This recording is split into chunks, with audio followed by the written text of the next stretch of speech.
All right, thank you everyone. Welcome to School on Wheels online workshop, a positive approach to helping students learn. My name is Natasha Bayes and I'm the Education and Training Coordinator for School on Wheels. I'm happy to have with me in the room Michael Geiser, Educational Psychologist and School on Wheels Tutor, and Lisette Gaeta, our San Fernando Valley Regional Coordinator.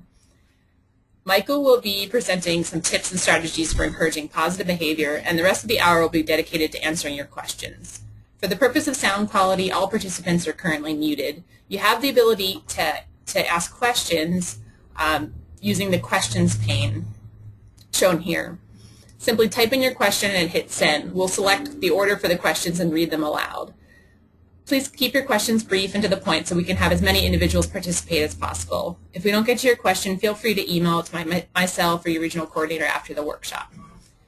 You've joined today's workshop listening through your computer speakers by default. If you have a pair of headphones handy, I suggest using them to hear the audio more clearly. So at this time, I would like to introduce Michael and Lisette and have them tell a little bit more about themselves. So we'll go with Lisette first. Hello, my name is Lisa Gaeta and I'm the Regional Coordinator for the San Fernando Valley. Before joining School on Wheels, I worked with autistic children for 5 years in an educational capacity, focusing heavily on behavior management and behavior modification. Hi everybody, this is Michael, and I'm a licensed educational psychologist. I have worked in the public schools as a school psychologist, as a school administrator. I was a director of special education, a director of positive behavior support. I retired from my work in the public schools about a year ago and have been in private practice since that time. And that's about when I started working as a tutor with School on Wheels. I'm also a volunteer docent at the Museum of Tolerance, and I'm really happy to have an opportunity to be here this afternoon. Thank you. And just about myself, I've been with School on Wheels for 5 years, and I was a regional coordinator and moved into education and training. And as part of my job is planning these workshops so that tutors feel prepared for their role. And one thing I just wanted to share before we got started with Michael's tips is that we really, really appreciate the work that tutors do, and we couldn't do our job, we couldn't do what we do without you. So far this year, you as tutors tutored over 1,600 homeless students. So I think that's pretty impressive. And we want to make sure that you feel supported in your role because we know it's a difficult role. And so that's why we plan this workshop and have Michael presenting some information. So I'm going to go ahead and go to his slides. Let's see. All right. It might just take a second to come up for them.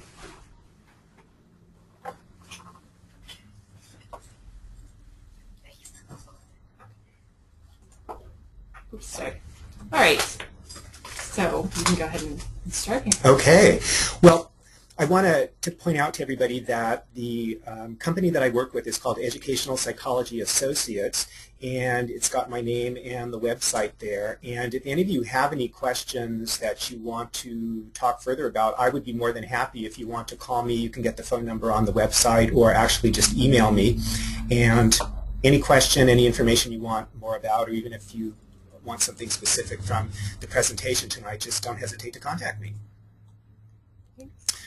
And I have to confess that I have a million tips, and probably we could spend the whole day talking about all of them. So some of them I'm going to spend more time on, and some of them I will spend less time on, and I may race through even a few of them just for the sake of time. So let's move ahead to the next slide.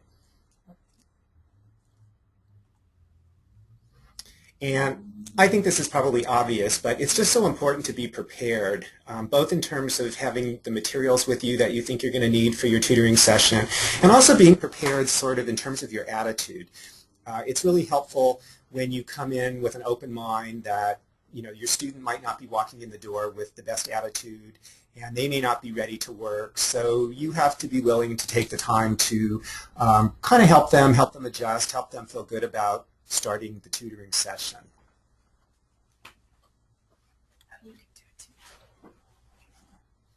All right. So more than anything, it's really important that you build rapport with your students. And that's a process. It doesn't necessarily happen all at once. It's something that you do over time.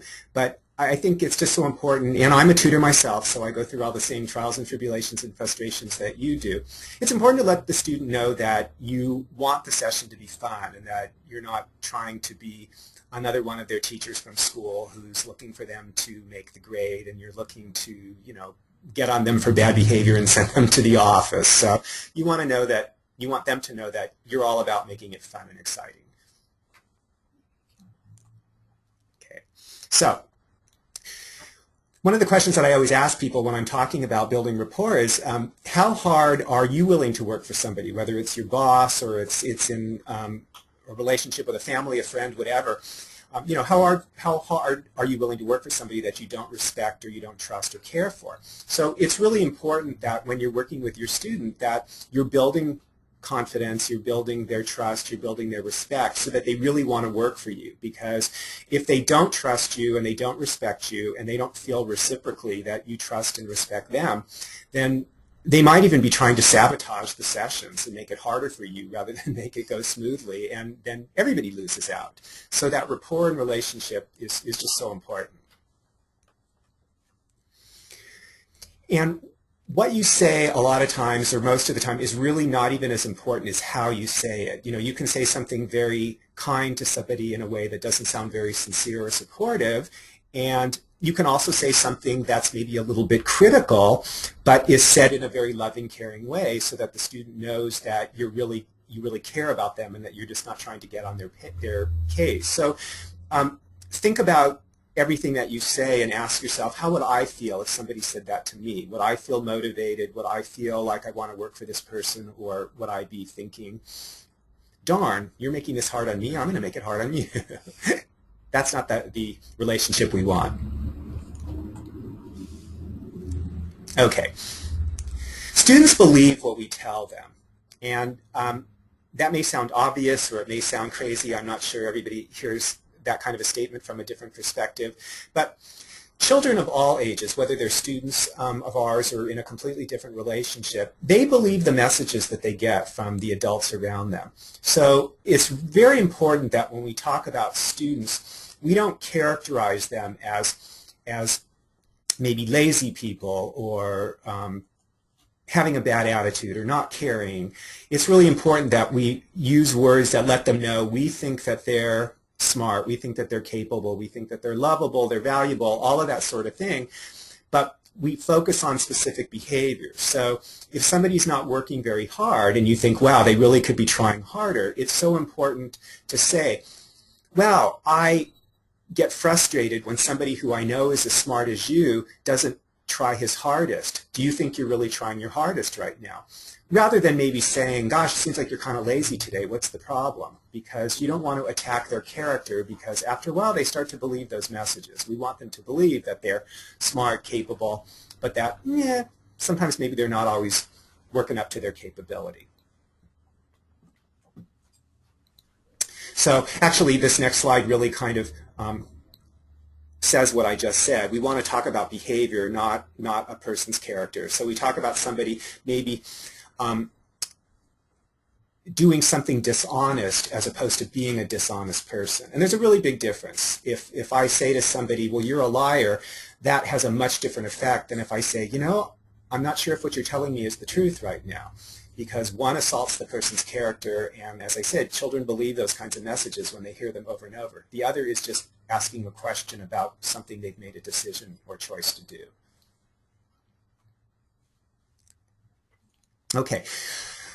I know myself from tutoring that sometimes it's a little like pulling teeth, trying to get the kiddos to stay focused or do what you want them to do. And I think it's really important to keep in mind that while the academic part of our tutoring sessions is obviously crucially important, making the session a positive experience, something that builds the relationship between you and the student, something that boosts the ego of the student, makes the student feel more confident, increases their motivation. All of those kinds of things are almost just as important, and in some cases maybe more important. So I really think if I can spend 20 minutes or a half an hour of good, solid academic time, and the rest of the time is doing fun relationship building kinds of things that are going to make the student look forward to our next session and enjoy tutoring, that's probably just as important as me trying to keep them academically working for the whole 60 minutes.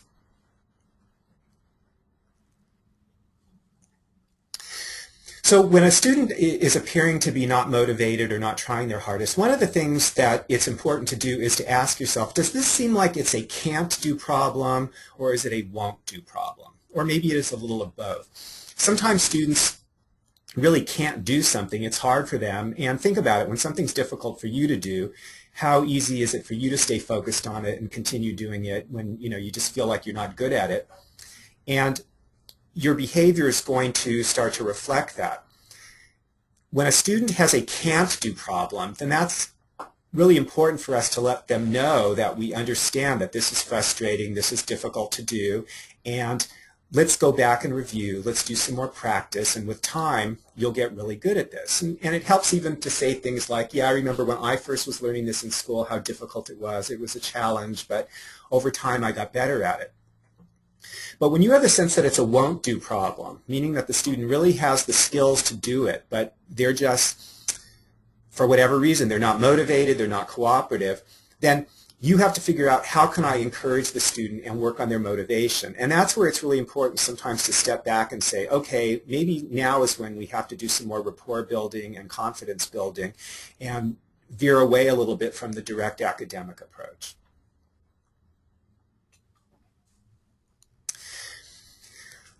I'm a psychologist, so I talk like a psychologist, and one of the things we psychologists tend to say is that children who engage in bad behavior typically do so for a reason. It's either because they're discouraged, they have a lack of motivation, they have poor self-esteem. Kids are typically not being bad just because being bad is something they've made a choice to do. So we have to kind of gauge what's going on here and what missing pieces are there to this puzzle that I can, as the tutor, as the adult, fill in here to address that problem. So we have to figure out what will provide the motivation for our students to be successful. And sometimes just asking them, asking them questions about what do you like to do and how's your favorite way to spend your time. If you could do anything you wanted right now, what would you choose to do? And sometimes there's ways to figure out how to approach the tutoring, but sort of coming in the back door in terms of an activity or a subject that they particularly like. It's important for us to remember that all of us as human beings, whether we're kids or adults, is that our motivation to do something is really related to two different things. The first is the degree to which we actually value or appreciate engaging in that particular behavior or activity. And then the second one is the degree to which we consciously expect to be able to succeed at it. So when we're trying to figure out why a student is motivated or not motivated, again, we have to try to look at, if the student doesn't seem motivated, to what extent is it that the student doesn't see any value in spending their time in this activity? And for some of our students, some of the academic activities that they're being asked to engage in, nobody's really taken the time perhaps to show them where or how this activity is important in the real world or in their present life circumstances. So if you can help them see where this is relevant or how it might become relevant sometime in the future, then that's really helpful. The other thing has to do with self-esteem, and think about something that you are trying to do that you feel like you're really not good at doing, and after a certain point you're going to stop wasting your time because you figure this really isn't worth my time. I'm never going to figure this out. I'm just not good at doing it. So again, that becomes sort of that can't do problem on the student's part, which starts to affect their attitude. So we have to help students believe that they can be capable, but it takes some time and it takes some practice.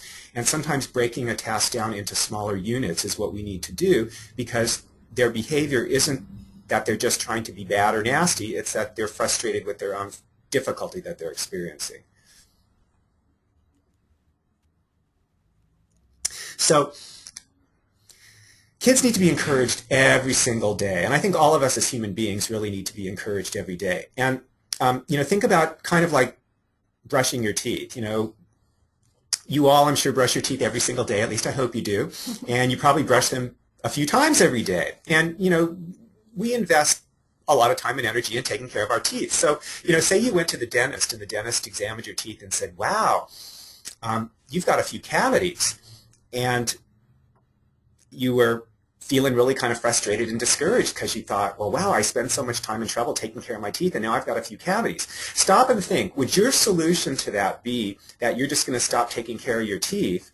Or would you say, wow, maybe I need to even take care of my teeth a little better because it's important to take care of your teeth? Well, we have to look at providing kids with encouragement as kind of following that same pattern. That sometimes we might say, I've tried all the encouragement in the world and it doesn't seem to work, so I'm not going to bother doing it anymore. But it's really just the opposite. Kids need a lot of encouragement, and if the encouragement doesn't seem to be working, it doesn't mean you should stop. It means you need to do more of it, okay? So think of it like that visit to the dentist and getting a cavity. All right. A lot of times students don't have any of their own optimism or belief in themselves, and so we have to be the ones, we have to be the cheerleaders to say, I know you can do this, I know, you just have to keep trying, I'm here at your side, I'm with you, together we can make it work, just hang in there. It's really important also for us to recognize that all behavior serves some kind of a goal or a function for all of us, and particularly for us working with kids to keep that in mind. That misbehavior isn't random, that 95, 98% of the time, kids have a goal they're trying to accomplish through their misbehavior. And if we can get a sense of why they're misbehaving, what it is that's missing in their life or they're feeling unhappy or frustrated about, and we can help them solve that problem, then we can change their behavior in a positive way. And trust me, from years of doing this, it really works. So we have to think of behavior as like talking. Kids don't always or aren't always able to express what's going on with them. They may not have the verbal skills or the maturity to do it, but they certainly can act out what they're thinking and feeling and let us know through their behavior. So we have to think of behavior as a form of communication, not just something random. So we have to remember that we can control a lot of things in the environment, say the tutoring room or the classroom, wherever it is that we're working with our students. But we can't control what's going on inside of them. We can't control their needs. So it just might be that a student is engaging in a certain misbehavior that's really troublesome for us. But the reality is it's satisfying a need for that student. And unless we try to figure out what the underlying need is and help them get some kind of a different way of satisfying that need, they're probably going to keep engaging in that same problematic behavior. So we never want to try to just get rid of a behavior. We never want to say to a student, stop doing that, stop doing that. What we want to do is try to figure out maybe what they're accomplishing by doing it and maybe help them do something different instead so that they can be more productive rather than doing something that's maladaptive. Students typically act out for a reason. That's just what I'm talking about. So rather than getting on them for their bad behavior, a helpful approach a lot of times is to try to reflect what we think is the underlying cause of the behavior. So saying something like, Johnny, I can see that you're really mad right now, or I can see that you're really frustrated right now. So that's letting them know that we're recognizing what's going on with them. We're just not wanting to get on their case and growl at them for bad behavior. And then we also want to let them know that we believe that their goal really is to behave appropriately. And so you might say something like, I know you didn't really want to hurt somebody right now, but I know sometimes that happens when we're mad and we don't stop to think of other solutions. So when you're frustrated, what could you do instead?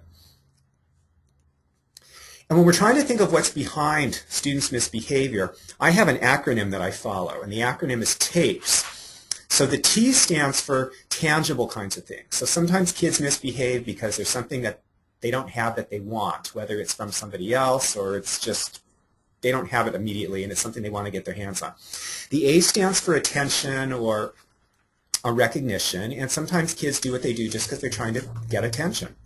The third one stands for, or the P stands for power, and sometimes kiddos, especially teenagers, are in a place where they're really wanting to assert their independence, and they'll do things sometimes just to let you know that they're in control of their own destiny. And if you've ever been in a power struggle with a kiddo or a teenager, you know that those aren't easy situations, and they're particularly challenging because the child or the teenager is doing that behavior because they need to be doing it, and so the more we fight them, the more they're going to keep doing it. We're going to talk a little more about power struggles and how to avoid those. The E stands for escape, and sometimes kids, just because they don't have the verbal capability or the maturity to say, you know, this is kind of frustrating. I would prefer that we worked on something differently right now. It's easier for them to just maybe tear up the paper and throw it on the floor, and that's just an escape mechanism. So if we can let the student know, hey, I can see you're kind of frustrated right now. What could we do next time you're frustrated so you could let me know and we don't have to rip up the paper? And then finally, the last one is sensory. And that doesn't have as much to do with all kiddos as it does with kiddos maybe who have neurological differences. And what I mean is maybe kids who have some attention deficit hyperactivity disorder or some autistic spectrum disorder. Children like that, students like that, a lot of times experience the world around them in a physical sense very differently than the rest of us, and they might just be very uncomfortable for some reason, and they're doing things just to make their world more comfortable. And so it helps for us to know that that's going on. So that's TAPES. So you just want to remember that typically misbehavior is related to one of those 5 goals. There is an additional goal, and that's the goal of revenge. And unfortunately, children, when they go too long feeling like they're being ignored, feeling like they're not being cared for, they're not being encouraged, they're not being affirmed, after a while they'll start to develop such a negative worldview that they might actually get to a point where they consciously engage in behaviors just to get even with the world, so to speak. And those children are in a very sad state. And I'm hoping that none of you are working with any students that have reached that point. But if you have a child that seems particularly angry or uncooperative, it might just be that their orientation at this point in time is that they have the need to kind of get back at the world for all of the pain that they're going through. And that might be a child that we want to, figure out some more intensive strategies that we could come up with so that we could help turn their behavior around.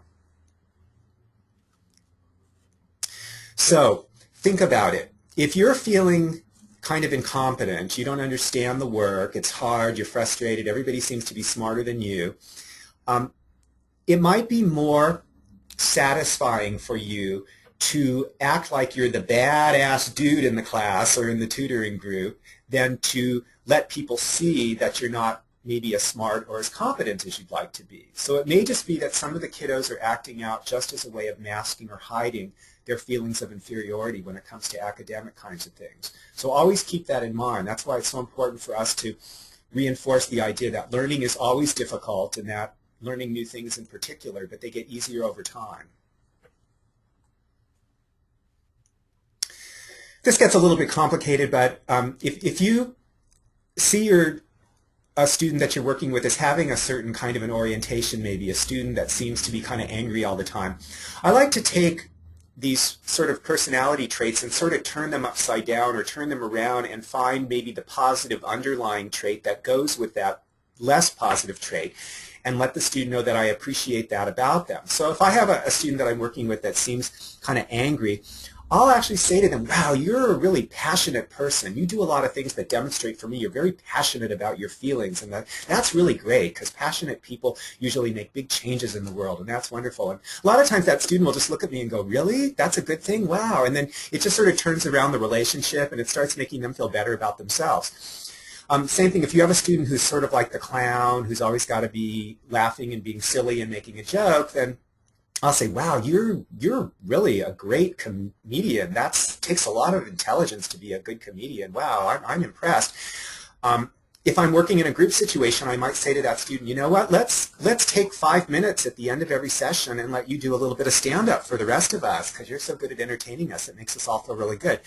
And then it goes on. You can see that if I have a student that's particularly active and restless, I might let them know that I appreciate how much energy and stamina they have, that, boy, they're going to be able to keep on working when I'm, falling asleep.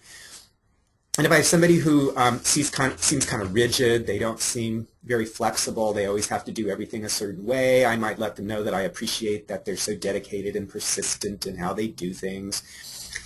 And a student, finally, who's kind of defiant, maybe, you know, it almost seems like if I say it's daytime, they'll say it's nighttime, I might let them know that I appreciate that they have the courage and commitment to, you know, share their thoughts and feelings, that they speak up when they don't agree. So these are just examples of ways you can reframe maybe a negative set of character traits that you see with a student to help them start to actually see themselves differently so that they become more cooperative and more positive in their behavior. Makes your life a whole lot easier too. So when you see a student engaging in some kind of a negative behavior and you start to get a sense of what are some of the reasons why maybe Johnny's acting this way. Maybe he's doing it because he's embarrassed. Maybe he's doing it because he's frustrated. Maybe he's doing it because he feels a need to have power and so he's going to disagree with you just for the sake of disagreeing with you. What you want to do then is let them know that it's okay for them to have the feelings that they have, but let's work out another way for you to show that, one that's going to be more positive and not a challenge and make it difficult for us to get along with each other. I hope that makes sense. So one of the things that's important in that regard is to let the students know what your behavioral expectations are. So it's really helpful maybe in the beginning of a session to say, today we're going to spend, you know, so many minutes working on this and so many minutes working on that. And when we do paper and pencil work, this is kind of what I think would be the best and most helpful for us to do that. What do you think about that? And you know, it's very important for us to be good listeners. So what does it mean for us to listen to each other? I have a thing that's really important to me is that I don't like students to rock in their chairs. That always tends to make me very nervous. I don't want to see the kiddo go flipping backwards and crash into the wall. So I try to remind my students before every session, you know, it's really important for safety that you remember to keep your feet on the floor and keep the chair's feet on the floor, and I'm going to remember to do it too, and if I forget, you remind me, and if you forget, I'm going to remind you, and so just so that there's no surprises, and then I can randomly at times say to them, oh, I really appreciate the fact that they're remembering to sit safely and not rock in their chair. So along those lines, we have to think about teaching positive behavior just like we teach academics. So when a student, well, for example, if a student made a math error, you wouldn't yell at them and say, no, that's wrong, that's stupid, why did you do that? You would recognize that, oh, that they need a little more practice. You might want to point out to them that they made an error, and that's okay, we all make mistakes, that's why we're tutoring in the first place, to get better at these things. We have to approach behavior in the same way. So when a student does something inappropriately in terms of their behavior, it's important for us to say, you know, what you did right now was not safe, or it was not respectful, or whatever. And you might have had a good reason for doing it, but maybe we can talk about another way that you can do that, and let's come up with another way you can do that, and maybe we have to practice what that actually looks like. And sometimes that feels a little silly, but it's actually very, very important, and it's a very powerful tool in changing behavior. Hopefully, this isn't what it looks like when we're getting on our students for inappropriate behavior. This is one of my favorite Gary Larson cartoons. Not a productive way to change behavior in a positive direction. So what I do is I have three basic standards that I share with all of my students, and that's that I expect both of us, not just them as students, but myself as the tutor, that we're going to be safe, we're going to be respectful, and we're going to be responsible during the time that we're together. And I'll talk about this for quite a while, maybe during our first session, because I want to set the groundwork, but then I'll refer back to it each session. I have a little card that says these statements on it, and I'll pull it out and say, just want to remind both of us that we're going to remember to be safe, respectful, and responsible, because this helps make our tutoring session so much more productive. And then this is a sample of what being safe, respectful, and responsible might look like if you were working with a whole group of students. If you're working with just an individual student, you might even want to sit down with them and say, what does it mean to be safe when we're working in the tutoring room? What are some things we can both remember to do to be safe? And what does it mean to be respectful? And what are some things we can remember to do to be respectful during our tutoring session? And then finally, what does it mean to be responsible? And what would that look like in our tutoring session? And then once we've talked about the importance of being safe, respectful, and responsible, then the students get that the rules that we've set up in terms of behavior aren't random, that there's really a reason for them, that we value being safe, respectful, and responsible. And when we come up with our being safe, respectful, and responsible, one of the things we want to remember is that we want to state our expectations in a positive way. So unlike Mrs. Murner, who liked to go over a few of her rules on the first day of school, which include things like no wearing weird clothes and no dumb questions, no coming in late, no coming in early, no talking, no smiling, no eating, no sweating, we want to tell our students what are the positive pro-social behaviors we want them to engage in, and we want them to be thinking about what it means, what be safe, respectful, and responsible behaviors look like, and then we want to make a point of letting them know that we see them engaging in those behaviors and that we really appreciate it. I really appreciate your effort. I really appreciate your coming in on time. I appreciate your using a good, polite classroom voice when we're working together. And when you're teaching students new behavior, we encourage something called the sandwich approach. And that means that you want to first show them an example of what the appropriate positive behavior looks like. So give them an example of what it looks like. And then the in-between meat part of the sandwich, or peanut butter and jelly like me if you're a vegetarian, is all the examples of what the positive behavior doesn't look like. And this is where you can really have fun with your student, because you can say, well, you know, if we're talking about using our polite indoor voice, give me some examples of what wouldn't be a polite indoor voice. And you let them just take that all over the map for a couple of minutes and then say, okay, so you are clear, you understand that all of those things you just demonstrated are not good, appropriate, positive, polite indoor voices. And let's review what it looks like or what it sounds like to use our good, positive, polite indoor voice. And that's the sandwich approach. You start by telling them what the positive behavior looks like, then you go over all the possible examples of what it doesn't look like, and then you end by repeating on what it does look like. The great thing about letting them go over all of the examples of what it doesn't look like is that they're going to think of all the loopholes now that otherwise they would come up with later, and you get them to commit to the idea. So you agree that that's not consistent with what we mean by using a polite indoor voice. And then later on you can say, remember we agreed that when you use that voice that's not polite or that's not our indoor voice, so we need to remember to not use that voice, okay? Thank you. All right, so you can collaborate with your students, as I said, on coming up with what those expectations look like, and you can write them down. You can do it like a contract where you both sign it and say we both agree that we're going to remember. And none of these rules or expectations are random. They're not just because we like to have rules. They're really because we agree that being safe, respectful, and responsible. I even have safe, respectful, responsible T-shirts that I wear sometimes to remind the kiddos, and that we agree that these are important considerations. And when we're all safe, respectful, and responsible, everything goes more smoothly. Okay, we have something that we refer to as alpha instructions and beta instructions. And alpha instructions are when you really are very clear and concise in what it is that you are instructing a student to do. So an example would be, Megan, please get back to work or you will have to use your recess time to complete the assignment. Take a minute to decide.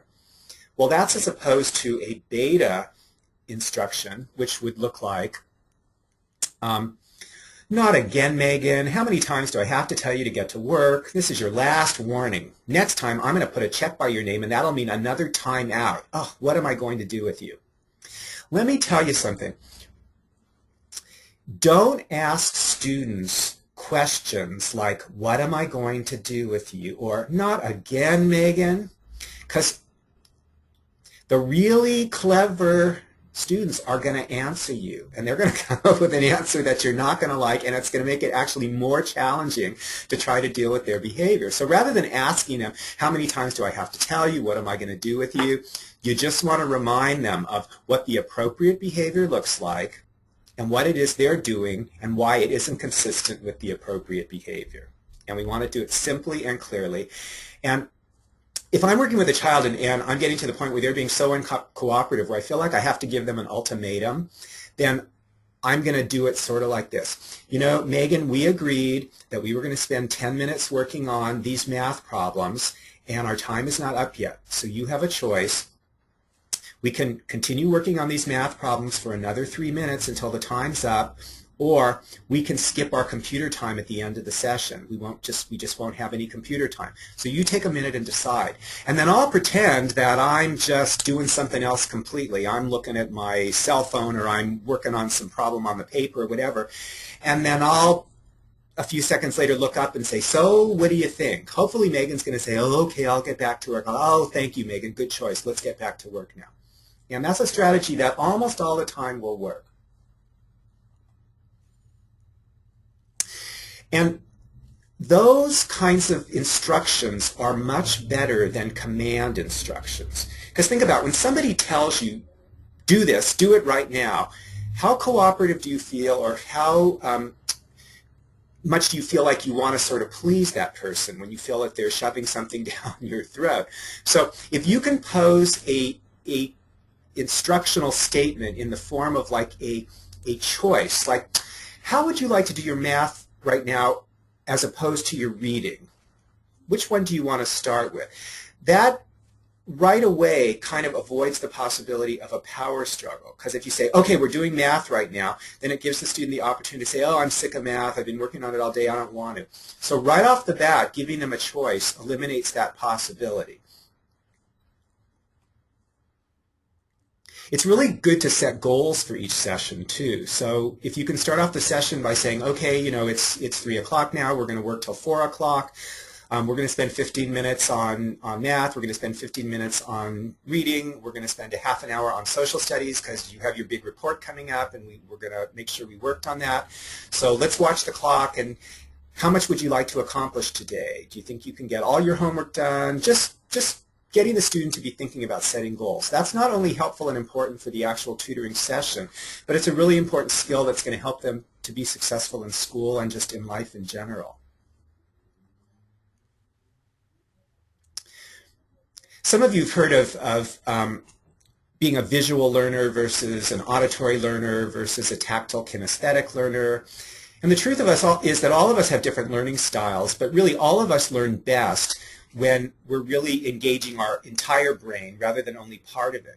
So the more we can make things that we're doing auditory, visual, hands-on, kind of using as many sensory modalities as possible, the more interested and engaged the student's going to be, and the better they're going to learn. So if you're doing an activity, you want to make sure that you're not staying on the exact same activity for too long where it's just writing, say. You want to shake it up so that there's some listening, there's some talking, there's some writing, maybe even some drawing, maybe even some getting out of the chair and moving around. The more you can get them to engage their whole body, the more they're going to stay interested and motivated.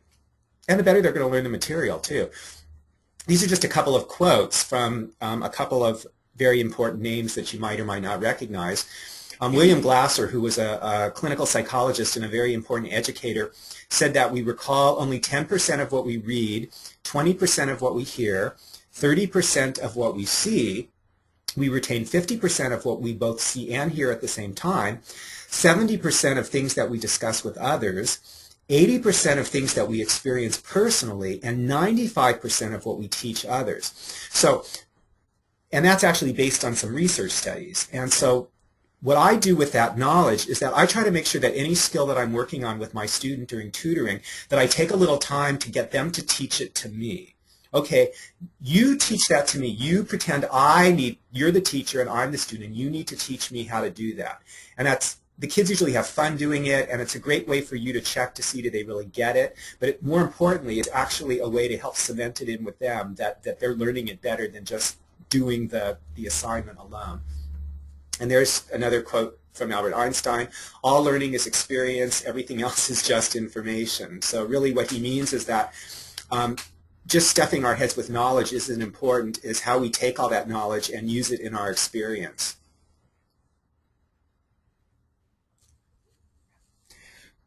I see that we're getting close to the 40-minute mark, and I have a lot more to talk about, but we actually want to make sure that you all have an opportunity to ask some questions. So let's see what questions we have. I don't think we have any submitted right now, but if you want to start submitting them, we do want to answer specific questions, so we know you guys came here to maybe to work out some particular scenarios. And we need you to ask some questions so we know you didn't fall asleep. That's right. Actually, you know what? Let me do the poll right now. I had a poll, and it's kind of a fun thing to see who's out there. Let's do. I'm gonna ask how often do you struggle with behavior or motivation issues during your tutoring session? And let's see. So you can answer what the frustrations are out there and what we can maybe talk a little bit more about. Good question. We got answers coming in. We'll keep it going. And while the answers are coming in, we do have a question here. We can go ahead and, this is from Patty, and she says, what if your student feels that school is not valuable in general? In other words, why get educated? Wow, good question. And I think that at some point, all children kind of pose that question and maybe to different degrees engage in behaviors that express that that's how they're feeling. And it's tough.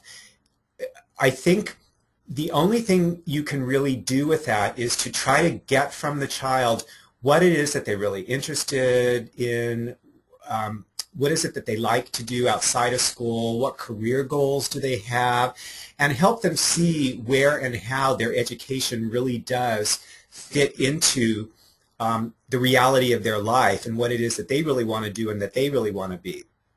So I think that's one really important strategy. So maybe taking some time to talk about what careers have you thought about? What would you like to do when you're out of school?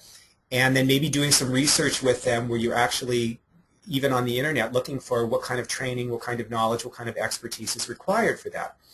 Another thing is, and you want to be genuine in this, you won't want to be dishonest, but I will talk sometimes with students about how I felt that same way when I was in 6th grade and we were learning about this or that, or when I was in 9th grade and we were learning about this or that.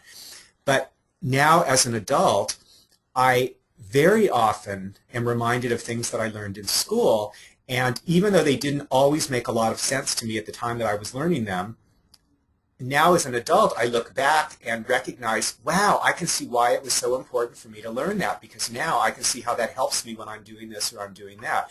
So it seems to me that the only really effective way that you can address that kind of a response from a child is to help them see that there is some connection between what they're doing in school and the real world of just work and getting along with people and balancing a checkbook and, you know, all the things that we have to do in the world as adults.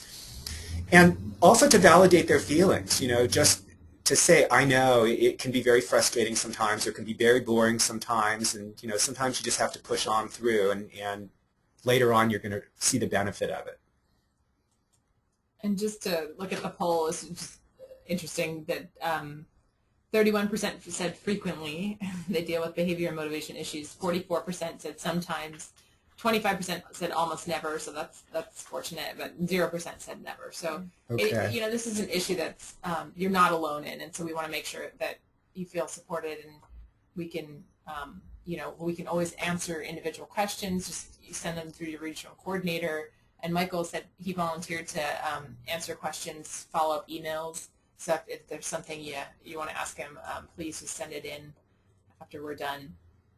And a strategy that I use with almost all my students at some point or another is something that is called the timeline. And what I'll do is, with them on a large piece of paper, we'll draw a line, and at one end we'll put the date of their birth. On the left-hand side of the line we'll put the date of their birth, and then I'll say, okay, well, you're going to live to be at least 100, so 100 years from the date of your birth would be, and then we write down that date at the end of the right-hand side of that line. And then, you know, if the student is 12 years old, I'll say, okay, so between when you were born and 100, where you are right now, 12, is about here on this line. So let's make a little notch here, you know, a couple inches from where they were born. I'll say this represents everything that you've done up until now in your life, and the rest of this line represents everything that's going to happen to you between now and the rest of your life. And look how long that line is. And so it doesn't matter what you've done up until now, how frustrated you've been, or how badly you've behaved, or what kind of grades you've gotten, because starting today, you have total control over what's going to happen.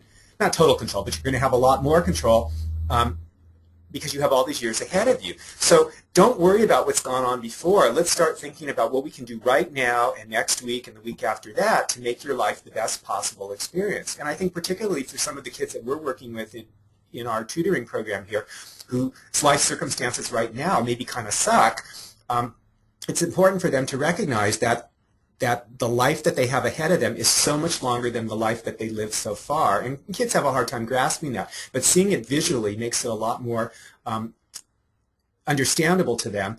And so that's why it's so important that we make good choices now and we work hard now. And that's why I'm here as your tutor. I'm here to help you make the most of this great life that you have ahead of you. I had a tutor ask a question before that was they're working with a elementary age student, and he just plain refuses to do anything. Nothing. They even have a contract, a behavior contract, and set that up. And I know you had many of your suggestions would help, but is there anything based on the information? Is there anything specific that you would tell them? Well, as difficult as that is to deal with, I would follow my very systematic approach, which is to start off by first thinking that no behavior is just random, and so that avoidance behavior, which is the A of that acronym TAPES, is there for a reason. There's something behind this refusal to work or this lack of motivation, and if I can try to figure out, is it failure experiences in the past? Is it not having gotten enough reinforcement, positive attention for being successful? Is it a fear of failure? Is it just a defiance that the student feels like their own independence has been so stepped on that the only way they can demonstrate any independence as a human being is just to say no? It's natural for us as human beings to want to feel a sense of importance in the world. Those of you who've ever been around a 2-year-old know that once they learn to say no, that's all they do. And that's because they feel so empowered being able to do that it becomes more fun than anything else. No, I'm not doing that. Well, all of us have that need. And so when we feel like nobody respects who we are, at a certain point, that whole revenge thing starts to set in. And so, ask yourself, if your student is so discouraged that they just don't want to do anything, then maybe we need to turn away from focusing on academics right now and figure out what we can do to help them feel like they do have a place in the world, their opinion is valued. So maybe veer a little away from focusing on the academics, and let's try to have some fun, let's build some rapport, let's get to know each other, let's have trust, and then maybe with some time, I'll be able to get the student to recognize that I'm not here to be one more person to criticize you or make you feel like a failure. I'm here just to help you, support you. I want to be your friend, and maybe if I can get you to let me know something that you really love and care a lot about, that maybe I'll offer you the opportunity to work for that. I mean, if M&Ms are your favorite thing in the whole world and you don't ever get enough of them, well then, hey, what if I'll give you some M&Ms if you, do these 3 problems. And sometimes you have to start off so small. We usually start off too big. It's like, just do this 1 page of homework. Well, 1 page of homework, maybe we need to start off with just 1 line of 1 math problem and just do that and then move on from A to B and B to C and so on. But what you're talking about, or what the example that Natasha brought up, is probably the most difficult situation, but it's a real situation that happens. And we can't expect to go from A to Z. We have to say, okay, baby steps, let's go from A to B first, and then after we get to B, we'll get to C. But encouragement is so important, constantly letting that student know, I know you can do this, I'm here to help you, and let's do something you want to do for a while, and then maybe we'll spend a little time working on your math, maybe 5 minutes. Yeah, it's hard to, I guess, let go of those expectations of what you're going to accomplish in a tutoring session, but I think those are really good points. So we're still waiting for some more questions, so please, if you have anything specific, go ahead and write in, because Michael's he is definitely an expert. And actually, I'm just old. And I have a toddler, I have a 2-year-old, and I know that all these things work. And before being a parent, I don't think I would have realized the power of these strategies, but even starting at that age is just really important. But did you want to go through? Should we go through some more slides? Yeah, Maybe sure. we'll just continue on a few more. I already talked about this. It's just really important to give choices. It's the more you can say, would you rather do this first and the other second, the better. I also like to negotiate with the students, and you can really have fun doing this, and you can sort of cheat a little bit, like say, okay, why don't we do 20 math problems and then we'll play a computer game? Well, I don't expect the student to do 20, but I want to leave myself some bargaining room. So when I say, let's do 20, they say, well, what if we only do 5? Then I'll say, oh, 5? I don't know. What if we do 15? And I'll actually negotiate with them, and we'll get to a point where we agree on 10. And then 10 is maybe what I thought was a good place to start with. But rather than starting with 10, I started with 20 because I wanted to make sure I left myself room for some bargaining. So I use that approach all the time, and it really makes a difference. This is what I just talked about, the negotiating. We can go on to the next slide. Make sure that you're being respectful and you're being responsible in what you do just as much as the student. I certainly wouldn't want my students to be taking cell phone calls during our tutoring sessions, so I make sure that I don't either. Because a sure way to lose respect for somebody is when you make them feel like they have to follow the rules, but you don't.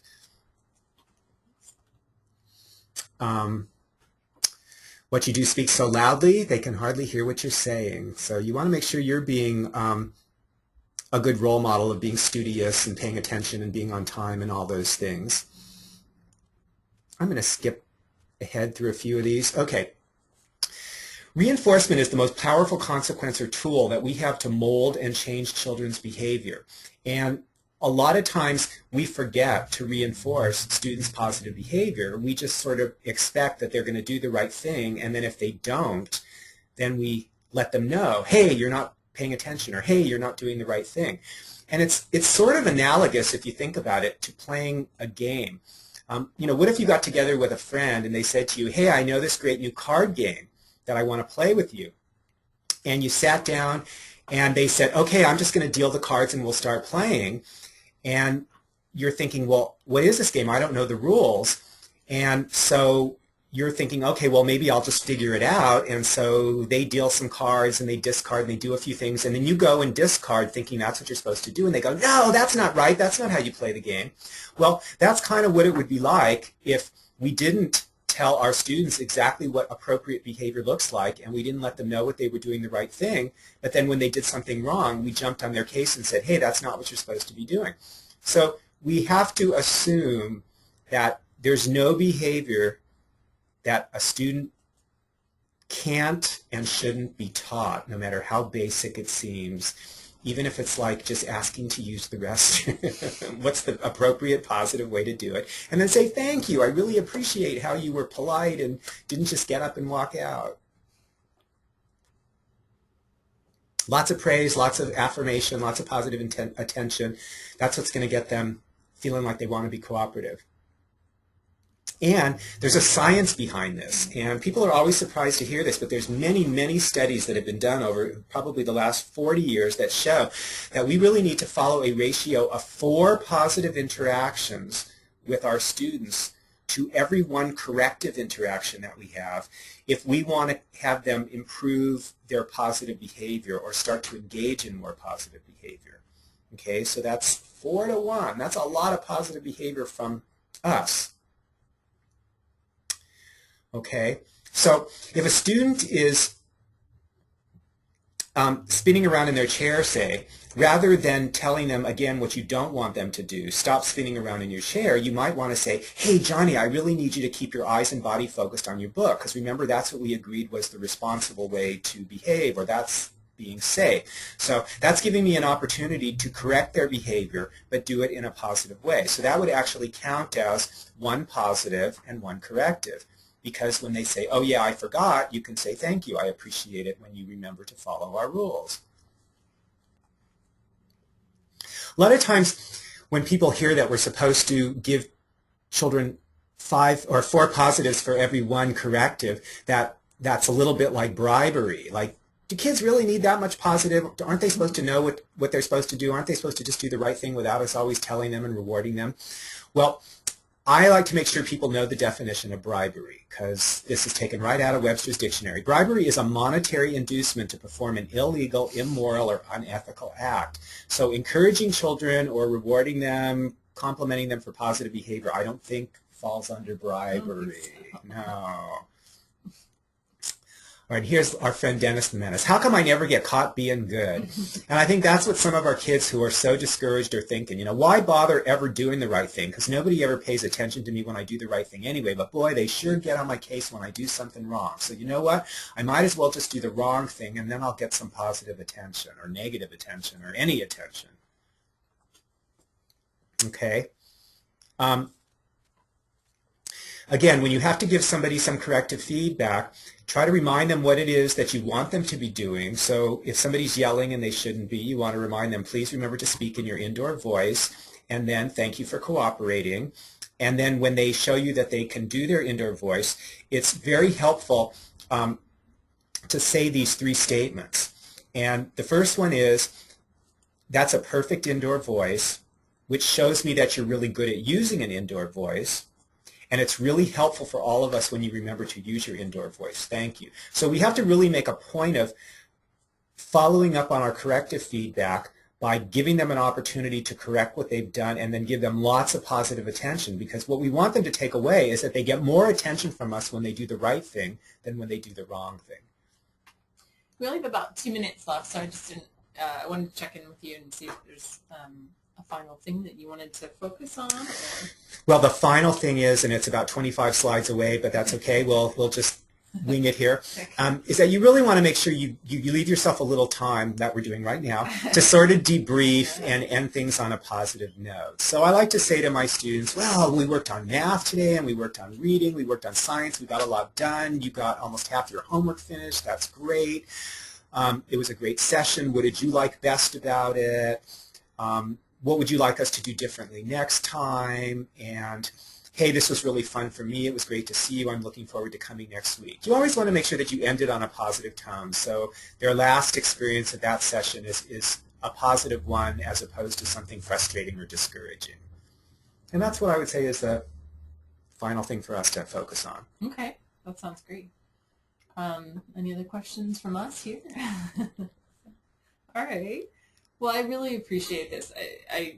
You did this in person for us a little while back, and it was really extremely helpful for the tutors. And I hope tonight it's been helpful for even more of our tutors. And we've recorded it so that other tutors can listen in the future.